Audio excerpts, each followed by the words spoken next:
एक ऐसा तांत्रिक जो उस नरपिशाच से भी ज्यादा शक्तिशाली हो कहाँ मिलेगा, यही सोच रहा था अनुज। अनुज इसी उधेड़ बुन में अपने घर आ गया।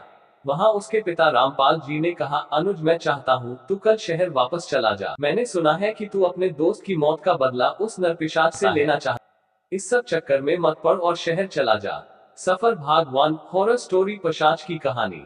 पिताजी आप बात को समझिए, यह सब मैं अपने दोस्त के लिए नहीं कर रहा हूँ, बल्कि इस गांव को नरपिशाच के चंगुल से मुक्त कराने के लिए कर रहा हूँ, अनुज ने अपने पिता को समझाते हुए कहा। रामपाल जी ने गुस्से से उसे डांटा, मैं तुझे जो कुछ कह रहा हूँ बस वही कर, कल अगर तुझे कुछ हो गया तो हम क्या करेंगे। आज तक उस तांत्रिक से कोई नहीं जीत पाया, न जीते जी न उसके मरने के बाद। अनुज बहुत डर गया था, वह अपने पिता के गुस्से को जानता था। अनुज बोला, पिताजी मैं शहर चला जाऊंगा, लेकिन किसी को तो आगे बढ़ना पड़ेगा। आप गांव वालों से कहिए मेरा साथ दे। अगर सब मिलकर इस समस्या से निकलने की कोशिश करेंगे तो हम बच पाएंगे, नहीं तो एक न एक दिन पूरा गांव उसका शिकार बन जाएगा। रामपाल जी बोले, ठीक है कोशिश कर लेते हैं। मैं गांव वालों से बात करूंगा, लेकिन तू कुछ भी अकेले मत करना। अनुज मान गया। अगले दिन गांव में पंचायत रखी गई। उसमें फैसला हुआ कि गांव के 4 आदमी दूसरे गांव जाकर तांत्रिक ढूंढेंगे। उनके साथ अनुज भी जाएगा। अगले दिन अनुज अपने साथ गांव के 4 लोगों को लेकर सुबह ही निकल गया। वे सब दूसरे गांव गए। कई तांत्रिकों से मिले, लेकिन सभी ने मना कर दिया क्योंकि वो सब उस तांत्रिक और उसकी शक्तियों के बारे में जानते थे। इस सब में शाम होने लगी थी। तभी एक गांव वाले ने कहा, हमें वापस गांव चलना चाहिए, अगर अंधेरा हो गया तो वह नरपिशाच हमें नहीं छोड़ेगा। उसे सब पता होगा कि हम क्या कर रहे हैं। सबने उसकी बात का समर्थन किया और गांव की ओर चल दिए। गांव तक पहुंचने से पहले ही अंधेरा होने लगा। यह देखकर सभी डर गए। अनुज ने चारों को रोका और कहा, भाइयों अंधेरे में जाना ठीक नहीं। मैं पहले ही अपना दोस्त खो चुका हूँ। हम यहाँ किसी धर्मशाला में रुक जाते हैं। चारों गांव वाले भी डरे हुए थे, वे मान गए।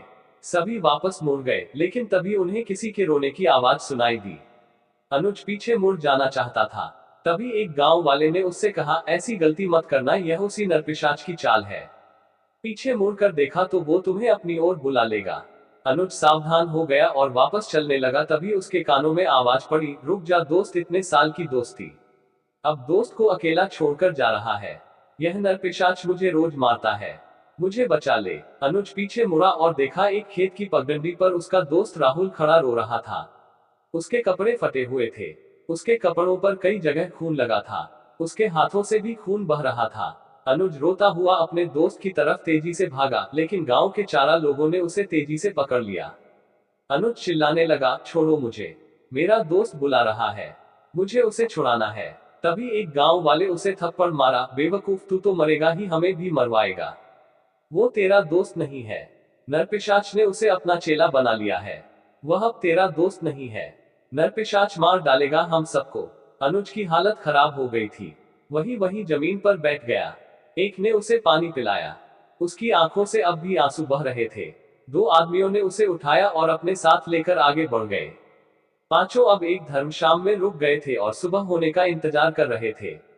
सबने फैसला किया कि उनमें से बारी बारी एक जागता रहेगा, कहीं अनुज उठकर उधर न चला जाए। अनुज की रखवाली करना जरूरी था। अनुज गहरी नींद में सो रहा था। तभी उसने सपने में देखा कि वह नरपिशाच राहुल को मार रहा है। अपने नखून उसके शरीर में गड़ाकर उसका खून पी रहा है। राहुल अनुज अनुज पुकार रहा था। अचानक अनुज की आंख खुली, वह दरवाजे की ओर भागा। एक आदमी ने सबको शोर मचाकर जगा दिया, फिर चारों ने अनुज को पकड़ लिया। तभी ऊपर सीढ़ियों से गेरुए कपड़े पहने एक साधु बाबा नीचे आए। उन्होंने अनुज के ऊपर गंगाजल के छींटे मारे। अनुज शांत हो गया। वह अब बेहोश सा होने लगा था। 2 आदमी उसे पकड़कर कमरे के अंदर ले गए। साधु बाबा के पूछने पर बाकी दोनों आदमियों ने सारी बात बता दी। उन्होंने कहा, इसे कल साथ में लेकर मेरे आश्रम में आना। सुबह जब अनुज की आंख खुली तो चारों आदमी उसे लेकर साधु बाबा के आश्रम में पहुंच गए। अनुज से बाबा ने अकेले में बात की और उसे गांव जाने के लिए कहा। बाबा से मिलकर अनुज और चारों आदमी गांव पहुंच गए। वहां जाकर अनुज ने मुखिया से कहा, मुखिया जी साधु बाबा गांव में आएंगे और यहां हवन पूजन करके उस तांत्रिक को मुक्ति दिलाएंगे। साथ उन्होंने कहा, आज तक जितने भी लोग उसका शिकार हुए हैं वे उन्हें भी मुक्ति दिलाएंगे। मुखिया जी बहुत खुश हुए। वे बोले, अगर ऐसा हो जाए तो हमारे गांव का कल्याण हो जाएगा। बेटा, तुमने बहुत अच्छा काम किया है। अपनी जान पर खेलकर इस गांव को बचाने की कोशिश की है। 2 दिन बाद साधु बाबा गांव पहुंचे। उनके साथ उनके कुछ शिष्य भी थे। उन्होंने गांव में हवन करना शुरू किया। उन्होंने उस दरवाजे को खोलने के लिए कहा। दरवाजा खोल दिया गया। तभी दरवाजे से बहुत भयानक आवाजें आने लगी। रात का समय था। बहुत तेजी से एक साया उस दरवाजे पर आया। उसके मुंह से भयानक आवाजें निकल रही थी। साधु बाबा ने उसे मंत्रों से बांधकर हवन कुंड के पास बुलाया। साधु बाबा की शक्ति के सामने उस नरपिशाच की शक्ति कम पड़ गई थी। बुराई पर अच्छाई की जीत हो रही थी।